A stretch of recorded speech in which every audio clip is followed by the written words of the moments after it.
దేవుడు ఎవరిని చూచును, ఎవని యొద్ద నివసించును, దేవుడు ఎవరిని తగ్గించును, ఎవరిని హెచ్చించును. ఒకనొక సమయంలో ప్రభువుని అడిగాను, ప్రభువా నాకు ట్రైనింగ్ లేదు కదా అని అడిగినప్పుడు ప్రభువు నాతో మాట చెప్పాడు.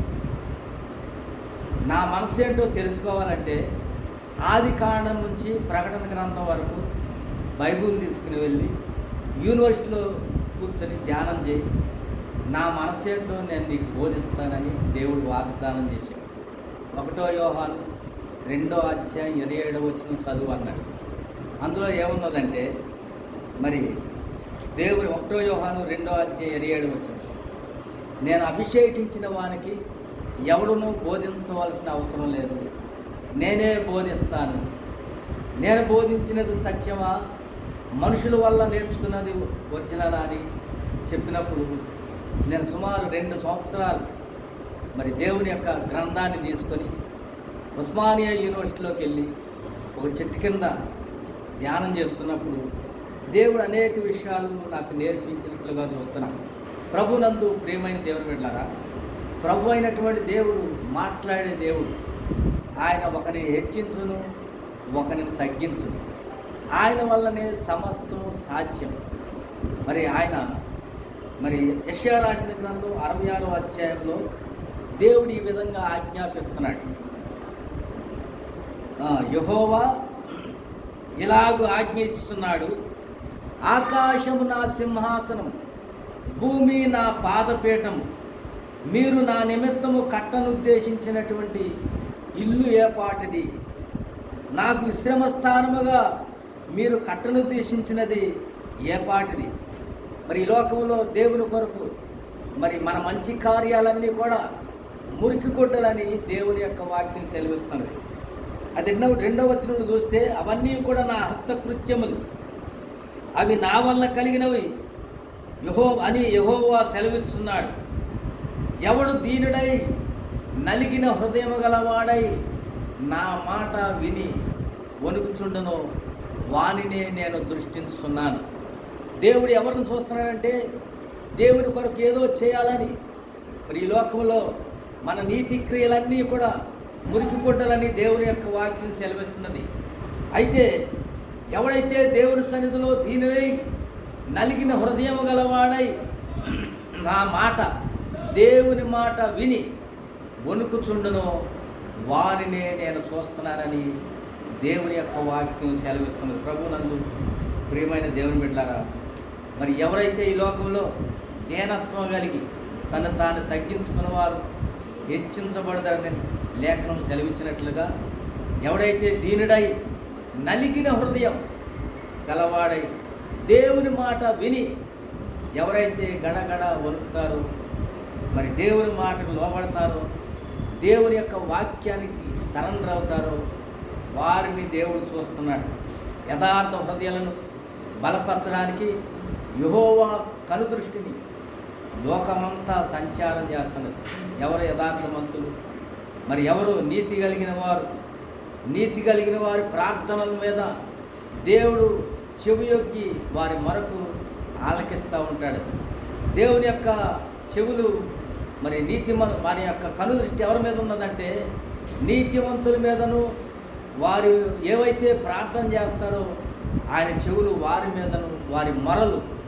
ప్రార్థన వేరు, ప్రార్థన అనగా బ్రతిమలాడుకోవటం, మొరనగా మరి విజ్ఞాపన చేయటం, మరి లోతైన ప్రార్థన చేయటం ద్వారా దేవుడు వారి మీద దృష్టి నిలుపుతాడని దేవుని యొక్క వాక్యం సెలవిస్తున్నది. అలాగే యెషయా 57:15 కూడా దేవుడు అంటాడు కదా, నేను మహోన్నతుడను. దేవుడు ఎవరంటే మహాోన్నతుడు, మహాగణుడను. ఆయన గణుడు, ఆయన కంటే గణుడు మరి ఎవరు? మహాగణుడు, మహోన్నతుడు, పరిశుద్ధుడు. ఆయన పరిశుద్ధుడు. వేవేల దూతలతో పరిశుద్ధుడని మరి గానాలు చేయగలిగిన దేవుడు, నేను మహోన్నతుడను, మహాగణుడను, పరిశుద్ధుడను, నిత్యము నివసించేవాడను. మరి ఆయన క్రొత్త నిబంధనలో ఆది సంభూతుడు అనగా మొదటిగా పుట్టినవాడు, ఆయనకు ముందు ఎవరు లేరు. ఆయనే మొదటగా పుట్టినవాడు, ఆల్ఫా ఒమేగా ఆయనే, ఆది అంతము ఆయనే. మరి దేవుడు సెలవిచ్చాడు, మొదటివాడు కడపటివాడు, జీవించువాడు, ఉన్నవాడు అనువాడు ఆయనే. ఆయన సెలవిస్తున్నాడు, మరి నేను మహోన్నతమైన పరిశుద్ధ స్థలములలో నివసించేవాడు అయినప్పటికి కూడా మరి వినయము గల వారి ప్రాణాలని ఉజ్జీవింపజేయడానికి, నలిగిన వారి ప్రాణాలని ఉజ్జీవింపజేయడానికి, వినయము గల వారి యొద్దను, దేన మనసు గల వారి యొద్దను నేను నివసిస్తున్నానని దేవుడు సెలవిస్తున్నాడు. ప్రభునందు ప్రియమని దేవుని బిడ్డలారా, ఆయన ఎవరిని చూస్తున్నాడంటే నీతిమంతులను, యథార్థవంతులను ఆయన చూడకపోడు. ఆయనకి వారి విషయంలో ఆయన తప్పకుండా మేలు చేసే దేవుడై ఉన్నాడు.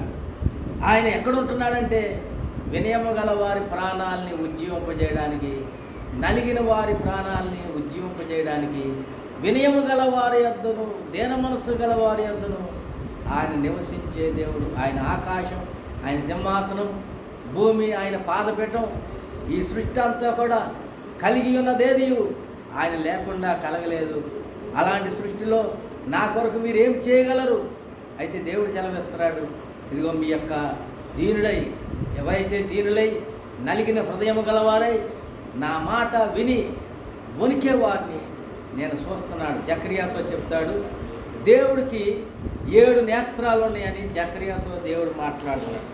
మరి ఎలాంటి, మరి చూడండి 4వ అధ్యాయం, జకర్యా రాసిన గ్రంథం 4వ అధ్యాయము 4వ అధ్యాయము 11వ వచనం చూస్తే 11వ వచనంలో కార్యములు అల్పములై ఉన్న కాలమును తృణీకరించిన వాడు ఎవడు? కార్యములు అనగా పనులు అల్పములై ఆ యొక్క కాలమును తృణీకరించిన వాడు ఎవడు? ఈ లోకమందంతటను సంచారం చేయు యెహోవా యొక్క 7 నేత్రాలు జెరుబ్బాబెలు చేతిలో నుండి గుండు నూలుండట చూసి దేవుడు సంతోషించును. కాబట్టి దేవుని యొక్క లోకమంతా సంచారం చేసే యెహోవా యొక్క 7 నేత్రాలు ఆయన తన బిడ్డల మీద 7 నేత్రాలు యథార్థవంతులను బలపరచడానికి యెహోవా కనుదృష్టి లోకమంతటా సంచారం చేయదు. ఆయన 7 నేత్రాల్లో ఉన్నటువంటి ఆ యొక్క మరి దయ, ప్రేమ, ఆయన 7 నేత్రాల్లో ఏమున్నాయంటే యెషయాతో చెప్తాడు 11వ అధ్యాయం, ఆయన 7 నేత్రాలు కలిగినటువంటి దేవుల్లో ఏమున్నాయో అని యెషయా రాసిన గ్రంథం 11వ అధ్యాయం 2వ వచనంలో యెషయాతో చెప్తాడు కదా. మరి యెహోవా యొక్క 7 నేత్రాల్లో మరి ఏమి ఉన్నాయి, ఏమి దాగి ఉన్నాయి అంటే మరి యెషయాతో దేవుడు మాట్లాడతాడు. యెషయా 2వ వచనంలో యెహోవా ఆత్మ జ్ఞాన వివేకములకు ఆధారమగు ఆత్మ, ఆలోచన బలములకు ఆధారమగు ఆత్మ, తెలివిని యెహోవా యందు భయభక్తులు పుట్టించు ఆత్మ అతని మీద నిల్చును. మరి దేవుని బిడ్డల మీద ఎవరైతే ప్రార్థన చేస్తారో, ఎవరైతే మొరపెడతారో వారి మీద దేవుని యొక్క మరి కనుదృష్టి వారి మీద ఉంచి, దేవుని యొక్క కనుదృష్టి దుష్టత్వం చూడలేనంత నిష్కల్మషమైనది కాబట్టి దేవుడు ఆయన జ్ఞానం ఇస్తాడు. ఎవరైతే ఆయన చేర్చుకుంటారో, ఎవరైతే ఆయనను మరి ఆయన దృష్టికి ఇష్టలుగా ఉంటారో వారి మీద జ్ఞానం, వివేకం వారికి అనుగ్రహిస్తూ ఉంటాడు. 3వదిగా మరి ఆలోచన ఇస్తాడు. 4వదిగా బలం ఇస్తాడు. 5వదిగా తెలివినిస్తాడు. 6వదిగా యెహోవా యందు భయాన్ని కలగజేస్తాడు, భక్తిని కలగజేస్తాడు.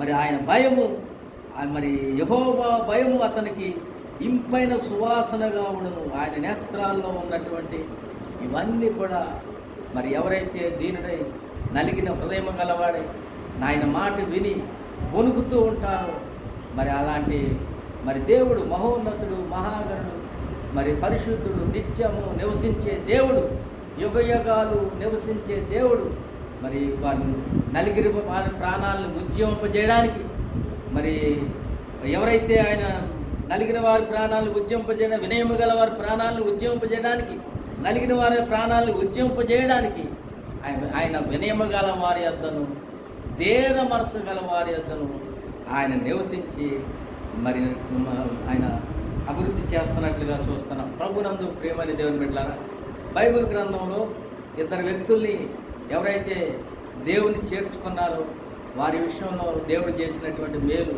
మరి ఎవరైతే ఆయన దృష్టికి తగ్గించుకున్నవారు, ఆయన దృష్టికి హెచ్చించుకున్నవారు ఇద్దరిద్దరుగా చూద్దాం. ఆయన దృష్టికి తగ్గించుకున్నవారు, మొదటిగా ఆయన దృష్టికి తగ్గించుకున్నవారు హన్న దేవుడి సన్నిధిలో తగ్గించుకొని 1 సమూయేలు 2వ అధ్యాయంలో ఆమె చెప్తుంది కదా, అన్న ఈ విధంగా విజ్ఞాపన ప్రార్థన చేసింది. నా హృదయము యెహోవా యందు సంతోషిస్తున్నది, యెహోవా యందు నాకు మహాబలం కలిగను, నీ వలన రక్షణను బట్టి సంతోషిస్తున్నాను, నా విరోధుల మీద నేను అతిశయపడదునని హన్న దేవునికి ప్రార్థన చేస్తుంది. హన్న ఒకనొక సమయంలో మరి తృణీకరించబడింది.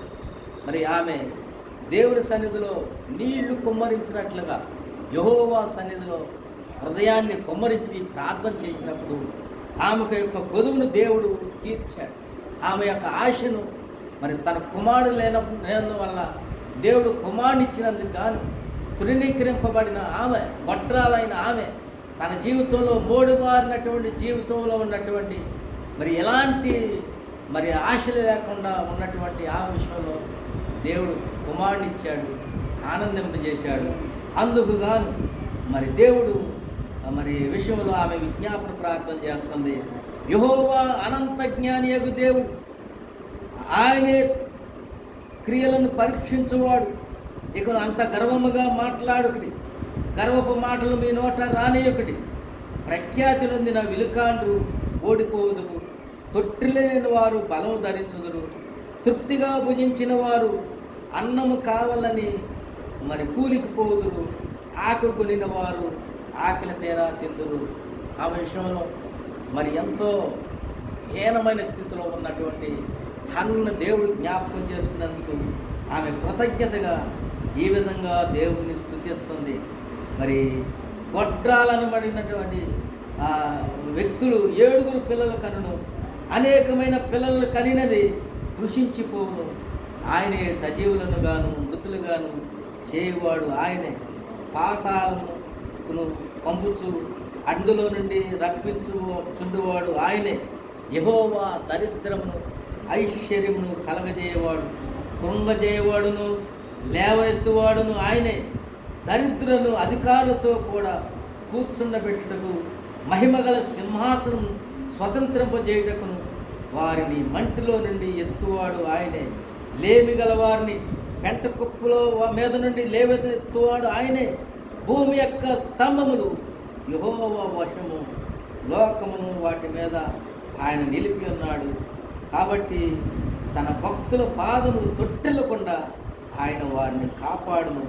దుర్మార్గులు అంధకారముందు మాటు మహాలగుదనని, బలము చేత ఎవడను జయమునందనని, దేవుడే సమస్తం చేయగలవాడని ఆమె యొక్క తన జీవితంలో జరిగినటువంటి మారానుభవాన్ని మధురముగా మార్చబడినటువంటి ఆమె జీవితంలో దేవునికి విజ్ఞాపన ప్రార్థన చేస్తాం. ప్రభువునందు ప్రియమైన దేవుని బిడ్డలారా, దేవుడు నీకు కలగజేసినటువంటి మరి నీ జీవితంలో ఎంతో హీన స్థితిలో ఉన్నప్పుడు దేవుడు నీ మీద కనుదృష్టి ఉంచి నీ అందు దయ చూపించి ఎన్నో విషయాల్లో ఆయన అంచెలంచెలుగా నిలబెట్టిన దాని విషయం కొరకు నువ్వు దేవుని సన్నిధిలో విజ్ఞాపన ప్రార్థన చేయాలి, దేవుణ్ణి స్తుతించాలి, దేవుణ్ణి గణపరచాలి. అలాగే లోకాసు వార్త 2వ అధ్యాయంలో కూడా మరియ దేవుణ్ణి స్తుతించినట్లుగా చూస్తున్నాం. ఏమని స్తుతించిందంటే ఆయనే మరి ఆ దరిద్రులను లేవనెత్తే దేవుడని లోకాసు వార్త 2వ అధ్యాయంలో ఆమె కూడా దేవుని స్తుతించుతున్నట్లుగా, మరియా దేవుని స్తుతించినట్లుగా చూస్తున్నాం. ఏమని స్తుతించిందంటే 2వ అధ్యాయము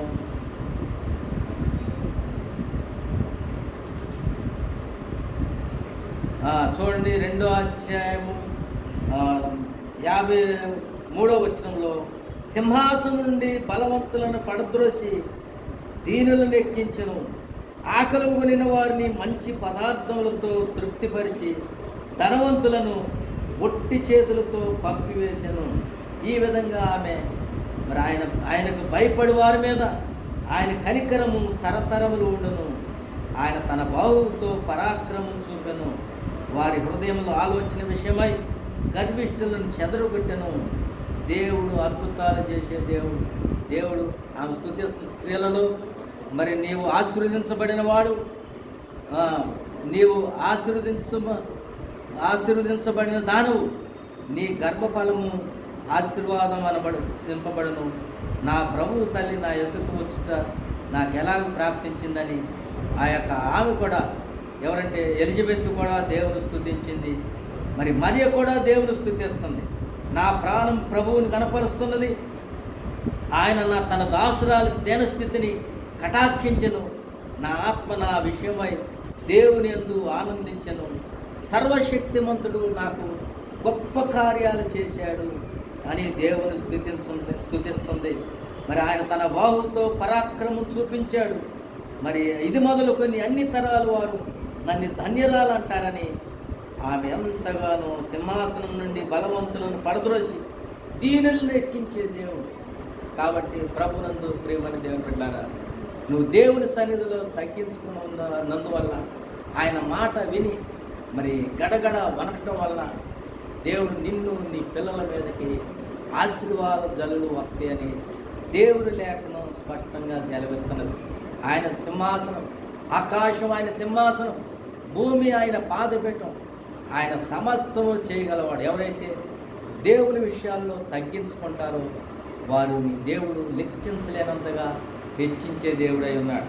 ప్రభునందు ప్రియమైన దేవుని పిల్లరా, బైబిల్ గ్రంథంలో మరి 2-3 వ్యక్తులు హెచ్చించుకున్నారు. మరి హెచ్చించుకున్నందువల్ల వారి విషయంలో దేవుడు ఏం చేశాడంటే, దానియేలు రాసిన గ్రంథం మరి 4వ అధ్యాయము, దానియేలు రాసిన గ్రంథం 4వ అధ్యాయంలో చూడండి, తాను వారు హెచ్చించుకున్నట్లుగా చూస్తున్నాం. వారు 30వ వచనంలో, రాజు బబులోనును, ఈ మహాపట్టణం విశాల పట్టణము నా బలాధికారమును నా ప్రభావమును కనపరచుటకై నా రాజధాని నగరముగా నేను కట్టించినది కాదా అని తనలో తాను అనుకొనెను. రాజు బబులోను రాజు అయినటువంటి నెబుకద్నెజరు తనలో తాను అనుకున్నాడట, ఈ బబులోను మహాపట్నము మరి నేను కట్టించినది కాదా, నేను అన్న విషయం ఎప్పుడైతే ఆయన మనసులో వచ్చిందో, రాజు నోట ఈ మాట ఉండగా ఆకాశం నుంచి ఒక శబ్దము వచ్చెను. ఏదనగా, రాజు నెబుకద్నెజరు, ఇదే నీకు ప్రకటన, నీ రాజ్యము నీ యొద్ద నుండి తొలగిపోయాను, తన యొద్ద నుండి మనుషులు నిన్ను తరుముదరు, నీవు అడవి జంతువుల మధ్య నివాసము చేసు పశువుల వల్ల గడ్డి మేస్తావు. సర్వోన్నతుడు దేవుడు మానవుల రాజ్యం పైన అధికారి అయి ఉండి తానెవరికి తాను అనుగ్రహించు నిశ్చయించునో వానికి అనుగ్రహించునని నీవు తెలుసుకునే వరకు 7 కాలములు నీకు ఇలాగ జరుగునని ఆ గడియలోనే అలాగన నెబుకద్నెజరునకు సంభవించాను. మానవుల్లో నుండి అతని తరిమిరి, అతడు పశువుల వలె గడ్డి మేశాను.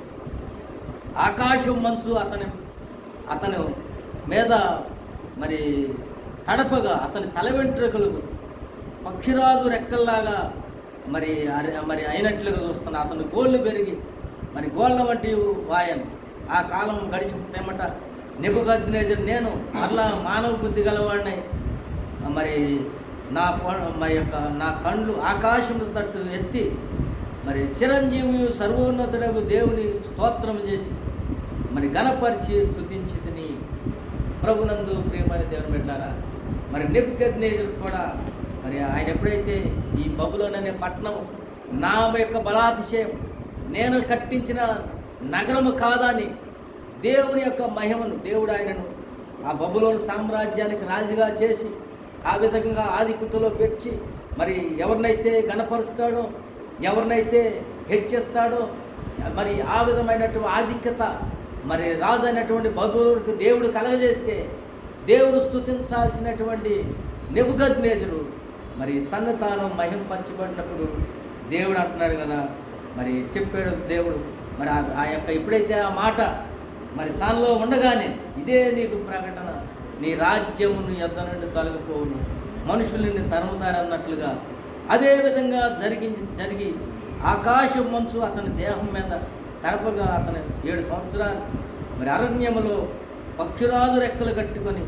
మరి ఈటెల వంటి ఏకలు అతనికి గోళ్ళు పెరిగిని, పక్షురాజు రెక్కల్లాగా పెరిగిని. మరి ఆ విధంగా 7 సంవత్సరాలు గడిచిన పిమ్మట ఆయన ఎంతగానో నేర్చుకున్నాడు, ఎంతగానో తను తాను దేవుడి సన్నిధిలో తగ్గింపంటే నేర్చుకున్నాడు. కాబట్టి గర్వం కలిగిన వారిని దేవుడు అనుపశక్తుడై ఉన్నాడు.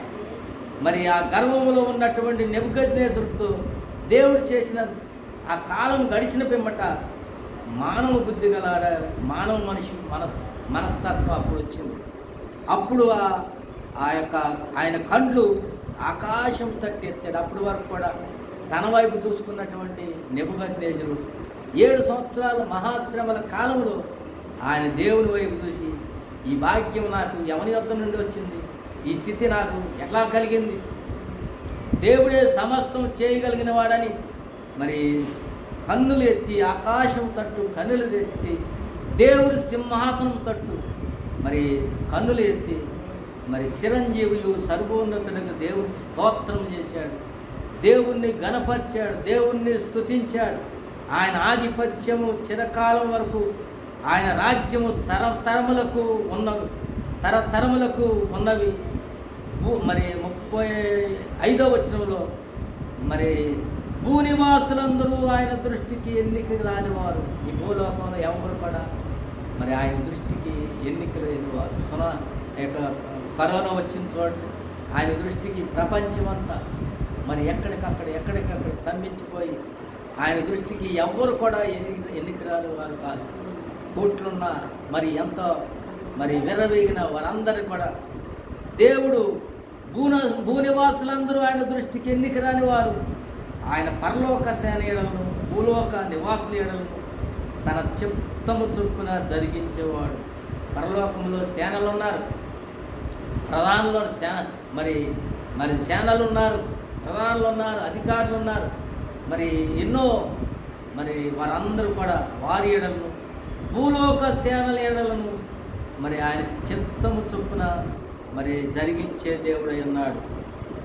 ఆయన చేయబట్టుకుని నీవేం చేస్తున్నావని ఆయనతో చెప్పుటకు మరి పరలోకం మందే కానీ, భూమి మీదే కానీ, భూమి క్రిందే కానీ, సముద్రంలో కానీ, ఎక్కడ పంచభూతాల్లో కానీ ఎక్కడ కూడా ఆయన్ని అడిగే సామర్థ్యం కలిగిన వారు ఎవరు లేరు. ఆయన సమస్తం చేయగలవారు. ఆ సమయం ముందు నా బుద్ధి మరలా నాకు వచ్చెను, రాజ్య సంబంధముకు ప్రభావమును నాకు ఘనతయు నా తేజస్సును నాకు కలిగను. ఎప్పుడైతే దేవుణ్ణి కనపరిచాడో, ఎప్పుడైతే దేవుని స్తుతించాడో, ఎవరైతే దేవుడి ప్రాణం ఇచ్చాడో, ఆయన్ని ఘనపరిచాడో, అప్పుడు దేవుడు మరలా ఆయన యొక్క తేజస్సు, ఆయన యొక్క రాజ్య సంబంధమైనటువంటి ప్రభావం, ఆయన యొక్క ఘనత దేవుడు ఆయనకి ఇచ్చినట్లుగా చూస్తున్నాం. ప్రభునందు ప్రియమైన దేవుని బిడ్డలారా, దేవుని ఘనపరచాలి, దేవుని స్తుతించాలి, దేవుణ్ణి ఆరాధించాలి. ఈ జీవితం ఇచ్చినటువంటి దేవుణ్ణి మరి కనపరిచినప్పుడు మరలా ఆయన స్థితి మరి ఆయనకు వచ్చినట్లుగా చూస్తున్నాం. హేరోదైతే మరి దేవుని యొక్క మహిమను దొంగిలించి తన్ను తాను గణపరచబడినందుకు హేరోదు పురుగులు పడి చనిపోయాడు. నీ జీవితంలో కూడా మరి నిన్ను నువ్వు గణపరుచుకుంటే ఈ లోకంలో ఉన్నటువంటి ఎన్నో వ్యాధులు, పురుగులు అనగా వ్యాధులు, ఎన్నో వ్యాధులు మరి సమస్యలు వస్తాయి. నువ్వు హెచ్చించుకుంటే మరి ఎన్నో సమస్యలు వస్తాయి. ఎప్పుడైతే నువ్వు తగ్గించుకుంటావో దేవుని ఎదుట ఎంత తగ్గించుకుంటే అంత నీకు మరి బీపీలు ఉండవు, షుగర్లు ఉండవు, ఆరోగ్యం, సంతోషం, సమాధానం, విశ్రాంతి, నెమ్మది నీ జీవితంలో ఈ భూమి మీద అనుభవించాలంటే దేవుణ్ణి స్తుతించాలి, దేవుణ్ణి ఘనపరచాలి. మరి యొక్క నెబుకద్నెజరు ఎప్పుడైతే దేవుని దృష్టికి కన్నులు ఎత్తాడో మరి ఎప్పుడైతే దేవుడికి భూనివాసులందరూ కూడా ఆయన దృష్టికి ఎన్నిక రాని వారు ఆయన పరలోక సేనలను భూలోక సేనలను తన చిత్తము చొప్పున జరిగించేవాడు. ఆయన దృష్టికి మరి ఎవరు కూడా ఎన్నిక రాని వారు కారు. మరి ఎప్పుడైతే ఆయన చేతి పట్టుకొని నువ్వేం చేస్తున్నావని దేవుణ్ణి అడగడానికి ఎవరికి కూడా సామర్థ్యం లేదు. మరి ఎప్పుడైతే దేవుని స్తుతించినటువంటి నెబుకద్నెజరుకి మరి ఆయన బుద్ధి ఆయన వచ్చినది, ఆయన రాజ్య సంబంధమైన ప్రభావం వచ్చినది, ఆయనకి ఘనత వచ్చింది, ఆయనకి తేజస్సు వచ్చింది. నా మంత్రులను నా క్రింది అధిపతులను నా యొద్ద ఆలోచన చేయటానికి వచ్చారు. మరి వారందరూ కూడా ఆయన ఆలోచన తీసుకోవడానికి మరి ఆయన క్రింద అధిపతులందరూ కూడా మంత్రులందరూ కూడా మరి దేవుడి దృష్టికి ఇష్టంగా ఉన్నప్పుడు మరలా దేవుడు వారందరిని తీసుకుని వచ్చాడు. నా రాజ్యం నాకు స్థిరపడగా నేను మరీ ఎక్కువ ఘనత పొందితిని. దేవుని స్తోత్రం.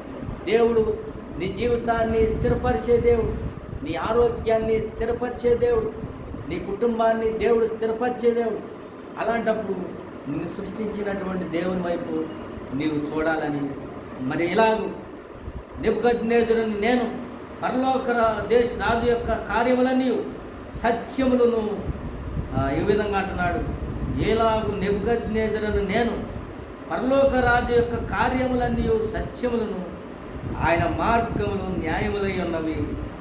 గర్వముతో నటించు వారిని ఆయన అనపశక్తుడని ఆయన స్తుతించుతూ కొనియాడుతూ గణపరుచుతూ ఉన్నానని 37వ వచనంలో చక్కగా దేవుని స్తుతించినట్లుగా ఎవరైతే దేవుని దృష్టికి గర్వంతో ఉంటారో, గర్వంతో నటిస్తారో వారిని దేవుడు అణిచేస్తాడు. కాబట్టి మరి దేవుని సన్నిధిలో తగ్గించుకున్న వారు అన్న ఎంతో దీవించబడింది. ఎంతో ఆకలితో ఉన్నటువంటి ఆమె మరి దేవుడితో తృప్తిపరిచాడు. మరి మరియ కూడా ఎంతో తగ్గించుకుంది. లోకసువార్త 2వ అధ్యాయం మరి తగ్గించుకున్నందుగాను దేవుడు సింహాసనము నుంచి గర్భిష్ఠులను పడద్రోసి దీనులను సింహాసనం ఎక్కిస్తాడని ఆమె స్తుతించింది. ఇక్కడైతే నెబుకద్నెజరు కూడా మరి ఎంతగానో నా బలాత్కారం, నా యొక్క రాజధాని నగరం, ఈ బబులోను సామ్రాజ్యంలో బబులోను పట్టణం అంతా నేను కట్టించానని అన్నాడు. వెంటనే దేవుడు జ్ఞాపకం చేసుకున్నాడు. ఈ లోకంలో మరి ఎవరు కూడా ఆయన దృష్టికి ఎన్నిక రాని వారు కారని మరి నెబుకద్నెజరు ఎంతో దేవుని స్తుతించి మరలా మరి రికవర్ అయినట్లుగా చూస్తున్నాం. మన జీవితాల్లో యెషయా 58వ అధ్యాయం చివరి వచనంలో దేవుడు నీ జీవితంలో కూడా కోల్పోయినవన్నీ మరి దేవుడు ఇచ్చే దేవుడై ఉన్నాడని దేవుడు లేఖనం సెలవిస్తుంది. అలాగే మరొక వ్యక్తి గర్వంగా మరి ప్రదర్శించినటువంటి మరి హేరోదు కూడా మరి దేవుని మహిమను, దేవుణ్ణి మహింపరచాల్సిన మరి రాజ్యం ఇచ్చాడు, దేవుని ప్రభావం ఇచ్చాడు, ఘనత ఇచ్చాడు.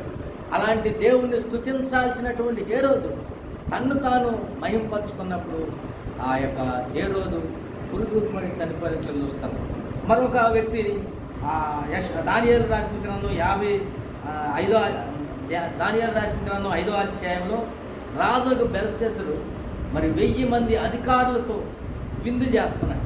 అలాంటి సమయంలో మరి దేవుని యొక్క ఉపకరణాలు, దేవుని యొక్క మరి మందిరంలో ఉన్నటువంటి మరి మంచి ఆయుధాలను మరి సామాగ్రి అంతా వాటిని వాడుకొని మరి మరి కర్ర 5వ అధ్యాయం 4వ వచనంలో వారు బంగారు, వెండి, ఇత్తడి, ఇనుము, కర్ర, రాయి అని వాటితో చేసిన దేవతలను స్తుతించు ద్రాక్షారసము త్రాగుచుండగా మరి రాజు అయినటువంటి బెల్షస్సరు మరి నెబుకద్నెజరు కుమారుడైనటువంటి బెల్షస్సరు మరి విందు చేయించాడు. 1000 మంది అధికారులకు విందు చేస్తూ తన తండ్రి ఆ విధంగా దేవుని స్తుతించి గణపరచాడన్న సంగతి మర్చిపోయి మరలా నెబుకద్నెజరు తర్వాత బెల్షస్సరు కూడా దేవుడు మంచి ఆధిక్యాన్ని ఇచ్చాడు, మంచి రాజ్యాన్ని ఇచ్చాడు. మంచి పరిపాలన చేస్తున్న సమయంలో మరి దేవాలయంలో ఉన్నటువంటి ఉపకరణాలని మరి వాడుకుని ఆ యొక్క విందులో 1000 మందికి చేసే విందులో మరి రాగి, బంగారం, వెండి, ఎత్తడు, ఇనిమి వాటన్నిటితో చేసినటువంటి విగ్రహాలు స్తుతిస్తున్నాడు. వాడేదేమో రాజ్యం ఇచ్చిందేమో ఒకరు, మరి స్తుతించేవారినేమో వేరే వారిని స్తుతిస్తున్న సమయంలో దేవుడు ఆ గడియలోనే మరి మానవ హస్తపు బ్రేళ్ళు కనబడి మరి ఆ యొక్క దీపము దగ్గర రాజు యొక్క నగర గోడ మీద పూత మీద ఏదో ఒక చేతి వ్రాత రాయిస్తున్నట్లు కనబడింది. అప్పుడైతే ఆ రాజు హస్తం రాయట చూడగా అతని ముఖము వికారమాయను, అతడి మనసునందు కలవరపడగా అతని నడుము కేళ్ల వరకు, అతడి మోకాళ్ళు గడగడ వనుసు మరి కొట్టుకొనుసుండెను. దేవుని స్తోత్రం. మరి రాత రాయబడింది గోడ పూత మీద, ఏదో మానవ హస్తం రేళ్ళు వచ్చి రాసినట్లు చూస్తున్నారు. మెనే టేకే ఉపార్సిన్. మరి మెనే అనగా మరి నీ యొక్క జీవితాన్ని దేవుడు త్రాసులో తోసగా తక్కువగా కనబడ్డావు కాబట్టి నీ జీవితాన్ని దేవుడు మరి త్రాసులో తూసే దేవుడు టెకేల్ అనగా ఆయన దృష్టికి తక్కువగా కనబడ్డావు. మరి ఉపార్సిన్ అనగా ఈ రాజ్యాన్ని మాదీలకు పార్సీలకు ఇచ్చివేసినట్లుగా చూస్తున్నాం. ఎందుకంటే దేవుని యొక్క త్రాసులో నువ్వు తక్కువగా కనబడితే మరి దేవుడి సన్నిధిలో దేవుడిచ్చినటువంటి భాగ్యాన్ని అనుభవించే నీవు, మరి దేవుణ్ణి కనపరచాల్సిన నీవు, మరి దేవుని యొక్క ఆభరణ, దేవుని యొక్క మరి ఆ యొక్క ఆవరణంలో ఉన్నటువంటి వస్తువులన్నింటినీ మరి బంగారం, వెండి, ఇత్తడి, ఇనుము, మరి రాయితో చేయబడినటువంటి మరి వాటి దేవుని యొక్క విగ్రహం యొక్క ఉపకరణాలను వాడుకొని మరి స్తుతించేదేమో దేవుడు నీకు ఇచ్చిన స్వాస్యం, దేవుడేమో నీకు ఒక శ్వాసని ఇచ్చాడు. నువ్వు స్తుతించి కనపరిచేదే వేరొక దాన్ని చేస్తున్నావు కాబట్టి నీ రాజ్యం నీ యొద్ద నుండి తొలగిపోయాను. ఎందుకంటే త్రాసులో తోసగా నువ్వు తక్కువగా కనబడ్డావు. అది వేరే వారికి దేవుడు ఇచ్చేస్తాడు. కాబట్టి ప్రభునందు ప్రియమైన దేవుని బిడ్డలారా, దేవుని దృష్టికి నువ్వు ఇష్టడుగా ఉంటే, దేవుని దృష్టికి నిన్ను నువ్వు తగ్గించుకుంటే, దేవుని దృష్టికి నువ్వు ఘనపరిస్తే, దేవుని దృష్టికి నువ్వు దేవుడి మాట విని మరి దీనుడివై దేవుడి మాట విని ఎవరైతే తాను గడగడ వణుకుతారో మరి వారిని దేవుడు ఆశీర్వదించే. అందుకే నీ రక్షణను భయముతోనూ వణుకుతోనూ నేను కాపాడుకుంటున్నానని ఫిలిప్పీలతో మరి అపోస్తలుడైన పౌలు చెప్తున్నట్లుగా చూస్తున్న ఫిలిప్పీ సంఘాన్ని. ప్రభునందు ప్రియమైన దేవుని బిడ్డలారా, దేవుని ఎదుట నిన్ను నువ్వు తగ్గించుకుంటే దేవుడు హెచ్చించే దేవుడే అన్నాడు. ఆయన ఎప్పటికైనా సరే దేవుడు నిన్ను హెచ్చిస్తాడు, దేవుడు నిన్ను ఘనపరుస్తాడు. మరి దేవుడు ఆయన చూస్తున్న దేవుడు, ఆయన సమస్తం కూడా ఆయన ఎవరైతే దీనుడై నలిగిన హృదయం గలవాడై మరి ఆయన ఎదుట తాను తగ్గించుకుంటాడో మరి ఆయన వారిని చూస్తున్నాడు. మరి ఆయన వారి యొద్ద ఉంటాడు, వారితో నివసిస్తాడు, వారిని నడిపిస్తాడు. వారిని అన్ని రకాలుగా దేవుడు ఈ సృష్టిలో దేవుడిచ్చిన భాగ్యాన్ని, దేవుడిచ్చినటువంటి స్వాస్యాన్ని మీరు అనుభవించే కర్తలుగా దేవుడు చేస్తాడని ఆయన దృష్టికి ఎల్లప్పుడూ మనుషుడి దృష్టి కాదు, నీ దృష్టి కాదు, మరి ఆయన దృష్టి నీతిమంతుల మీదను, ఆయన యొక్క కనుదృష్టి, ఆయన చెవి వారి ప్రార్థనలకు మరి వారి యొక్క మొరలకు చెవియోగ్యం ఉన్నదని దేవుని యొక్క వాక్యం సెలవిస్తుంది. దేవుడు ఎవరిని హెచ్చిస్తాడంటే మరి ఎవరైతే ఆయన దృష్టికి గడగడ వణుకుతారో, ఎవరైతే వారి దేవుని రక్షణను భయముకుతోనూ వణుకుతోనూ కొనసాగిస్తారో వారిని దేవుడు తగిన సమయం అందుకే పేతురు కూడా చెప్తాడు 5వ అధ్యాయం 9వ వచనంలో ఆయన మరి సెలవిస్తున్నాడు.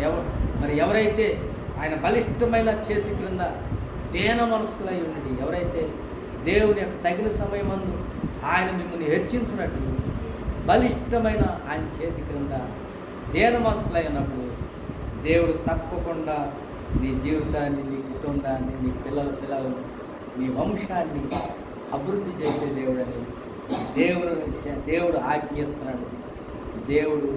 దేవుడికి యొక్క మహిమ, ఘనత, ప్రభావాలు చెల్లినగాక.